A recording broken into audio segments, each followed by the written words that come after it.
जय श्री राधे कृष्णा। ओम नमः शिवाय। ओम नमो भगवते वासुदेवाय नमः। हे प्रिय भक्तजनों, आज श्रावण मास शुक्ल पक्ष पुत्रदा एकादशी का व्रत है और आप सभी भक्तों को पुत्रदा एकादशी व्रत की बहुत बहुत हार्दिक शुभकामनाएं। आप सभी के जीवन में लक्ष्मी नारायण की कृपा सदा सर्वदा ही बनी रहे। हे प्रिय भक्तों, आज पुत्रदा एकादशी व्रत के पावन पर्व पर आप सुनेंगे पुत्रदा एकादशी व्रत की संपूर्ण व्रत कथा और एकादशी माता की आरती। तो भक्तों से अनुरोध है कि कथा को भक्ति भाव से और प्रसन्न मन चित्त से पूरा अवश्य सुनिएगा। एक बार प्रेम से बोले लक्ष्मी नारायण भगवान की जय। जय श्री गणेश। श्री युधिष्ठिर कहने लगे, हे भगवान, मैंने श्रावण माह के कृष्ण पक्ष की कामिका एकादशी का सविस्तार वर्णन सुना है। अब आप मुझे श्रावण शुक्ल एकादशी का क्या नाम है, व्रत करने की विधि तथा इसका महत्व कृपया करके सुनाइए। मधुसूदन कहने लगे कि इस एकादशी का नाम पुत्रदा एकादशी है। इस एकादशी को पवित्रा एकादशी भी कहा जाता है। पुत्रदा एकादशी व्रत करने वाले व्यक्ति को पूजा के बाद श्रावण पुत्रदा एकादशी व्रत की कथा अवश्य ही सुननी चाहिए। ऐसा करने से व्रत संपूर्ण माना जाता है और मनोकामनाएं पूरी होती हैं। अब आप शांतिपूर्वक इसकी कथा सुनिए। इसके सुनने मात्र से ही वाजपेयी यज्ञ का फल मिलता है। द्वापर युग के आरंभ में महेशमती नाम की एक नगरी थी, जिसमें महिजीत नाम का एक राजा राज्य करता था। लेकिन पुत्रहीन होने के कारण राजा को राज्य सुखदायक नहीं लगता था। उसका मानना था कि जिसके संतान न हो उसके लिए हे लोक और परलोक दोनों ही दुखदायी होते हैं। पुत्र सुख की प्राप्ति के लिए राजा ने अनेक उपाय किए, परंतु राजा को पुत्र की प्राप्ति नहीं हुई। वृद्धा अवस्था आती देखकर राजा ने प्रजा के प्रतिनिधियों को बुलाया और कहा, हे प्रजाजनों, मेरे खजाने में अन्याय में उपार्जन किया हुआ धन नहीं है। ना मैंने कभी देवताओं तथा ब्राह्मणों का धन छीना है। किसी दूसरों की धरोहर भी मैंने नहीं ली है। प्रजा को पुत्र के समान पालता रहा। मैं अपराधियों को पुत्र तथा बांधवों के तरह दंड देता रहा। कभी किसी से घृणा नहीं की है, सबको सम्मान दिया है। सज्जनों की सदा पूजा करता रहा हूँ। इस प्रकार धर्मयुक्त राज्य करते हुए मेरा पुत्र नहीं है, सो मैं अत्यंत दुख पा रहा हूँ। इसका क्या कारण है? राजा महिजित इस बात को विचार करने के लिए मंत्री तथा प्रजा के प्रतिनिधि वन को गए। वहां बड़े बड़े ऋषि मुनियों के दर्शन किए। राजा की उत्तम मनोकामना की पूर्ति के लिए किसी श्रेष्ठ तपस्वी मुनि को देखते फिरते रहे। एक आश्रम में उन्होंने एक अत्यंत वयोवृद्ध धर्म के ज्ञाता, बड़े तपस्वी, परमात्मा में मन लगाए हुए, निराहार, जितेंद्रिय, जितात्मा, जित क्रोध, सनातन धर्म के गूढ़ तत्वों को जानने वाले, समस्त शास्त्रों के ज्ञाता महात्मा लोमस मुनि को देखा, जिनका कल्प के व्यतीत होने पर एक रोम गिरता था। सबने जाकर ऋषि को प्रणाम किया। उन लोगों को देखकर मुनि ने पूछा कि आप लोग किस कारण से आए हैं? निसंदेह मैं आप लोगों का हित करूंगा। मेरा जन्म केवल दूसरों के उपकार के लिए हुआ है, इसमें संदेह मत करो। लोमस ऋषि के ऐसे वचन सुनकर सब लोग बोले, हे महर्षि, आप हमारी बात जानने में ब्रह्मा से भी अधिक समर्थ हैं, अतः आप हमारी इस संदेह को दूर कीजिए। महेशमतीपुरी का धर्मात्मा राजा महिजीत प्रजा का पुत्र के समान पालन करता है, फिर भी वह पुत्र होने के कारण दुखी है। उन लोगों ने आगे कहा कि हम लोग उसकी प्रजा हैं, अतः उसके दुख से हम बहुत ही दुखी हैं।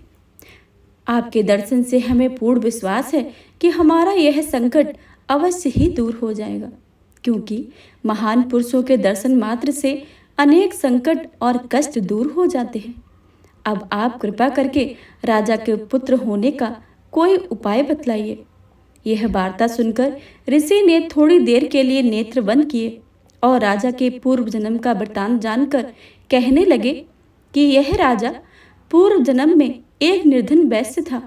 निर्धन होने के कारण इसने कई बुरे कर्म किए।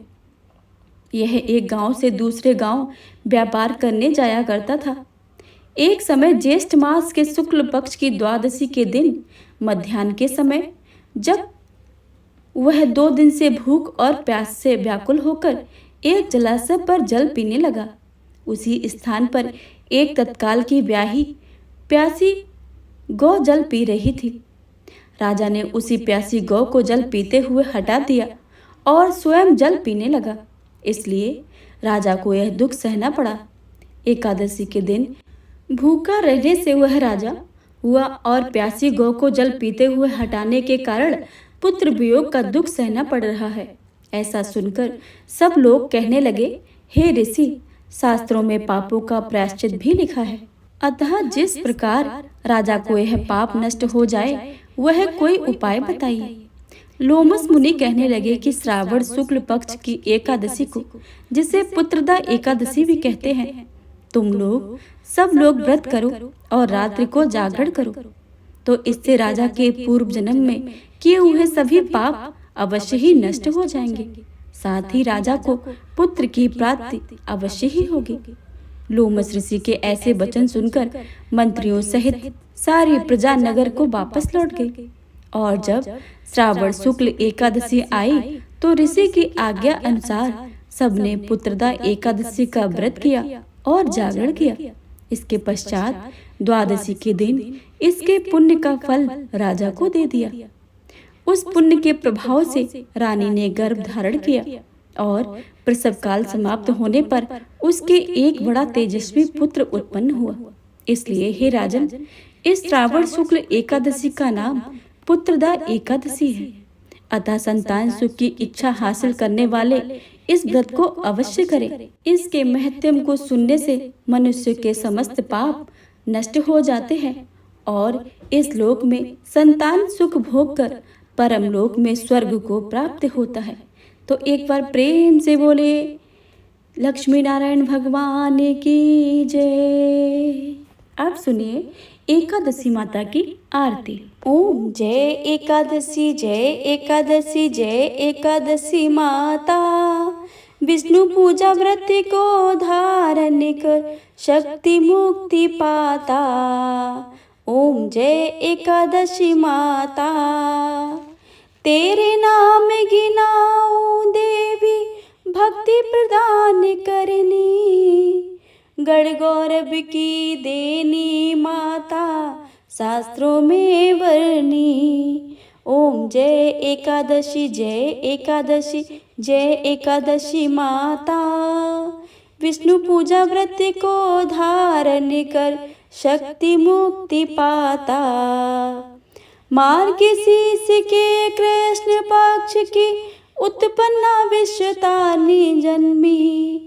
शुक्ल पक्ष में हुई मोक्षदा, मुक्तिदाता बन आई। ओम जय एकादशी, जय एकादशी, जय एकादशी माता। विष्णु पूजा व्रत को धारण कर शक्ति मुक्ति पाता। पौष के कृष्ण पक्ष की सफला नामक है। शुक्ल पक्ष में होए पुत्रदा, आनंद अधिक रहे।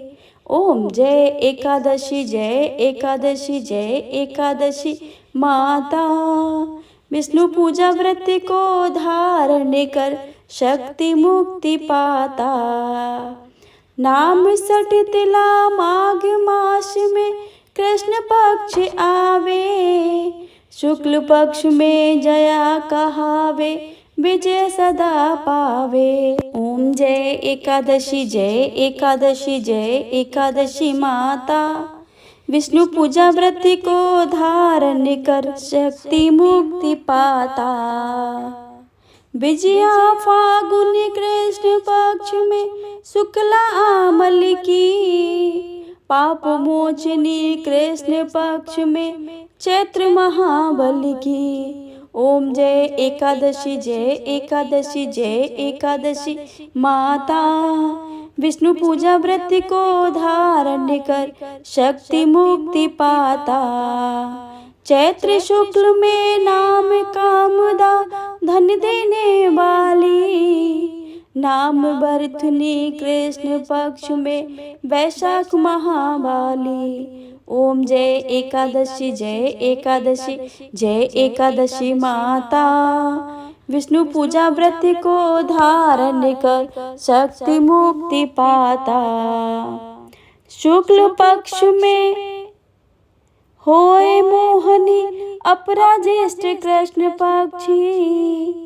नाम निर्जला सब सुख करने शुक्ल पक्ष रखी। ओम जय एकादशी जय एकादशी जय एकादशी माता। विष्णु पूजा व्रत को धारण कर शक्ति मुक्ति पाता। योगिनी नाम आषाढ़ में जानो कृष्ण पक्ष करनी। देवशनि नाम कहायो शुक्ल पक्ष धरनी। ओम जय एकादशी जय एकादशी जय एकादशी माता। विष्णु पूजा व्रत को धारण कर शक्ति मुक्ति पाता। कामिका श्रावण मास में आवे कृष्ण पक्ष कहिए। श्रावण शुक्ला होए पवित्र आनंद से रहिए। ओम जय एकादशी जय एकादशी जय एकादशी माता। विष्णु पूजा व्रत को धारण कर शक्ति मुक्ति पाता। अजा भाद्रपद कृष्ण पक्ष की पर्वतनी शुक्ला। इंद्रा अश्विन कृष्ण पक्ष में व्रत में भव सागर निकला। ओम जय एकादशी जय एकादशी जय एकादशी माता। विष्णु पूजा व्रत को धारण कर शक्ति मुक्ति पाता। पापांकुशा है शुक्ल पक्ष में आप हरनिहारी। रमा मास कार्तिक में आवे सुखदायक भारी। ओम जय एकादशी जय एकादशी जय एकादशी माता। विष्णु पूजा व्रत को धारण कर शक्ति मुक्ति पाता। देव्योत्थानी शुक्ल पक्ष की दुख नाशक मैया। पावन मास में करूं विनती पार करो नैया। ओम जय एकादशी जय एकादशी जय एकादशी माता। विष्णु पूजा व्रत को धारण कर शक्ति मुक्ति पाता। परमा कृष्ण पक्ष में होती जन मंगल करनी। शुक्ल मास में होए पद्मिनी दुख दरिद्र हरिणी। ओम जय एकादशी जय एकादशी जय एकादशी माता। विष्णु पूजा व्रत को धारण कर शक्ति मुक्ति पाता। जो कोई आरती एकादशी की भक्ति सहित गावे। जन गुरुदता स्वर्ग का वासा निश्चय वह पावे। ओम जय एकादशी जय एकादशी जय एकादशी माता। विष्णु पूजा व्रत को धारण कर शक्ति मुक्ति पाता। ओम जय एकादशी माता। ओम जय एकादशी माता।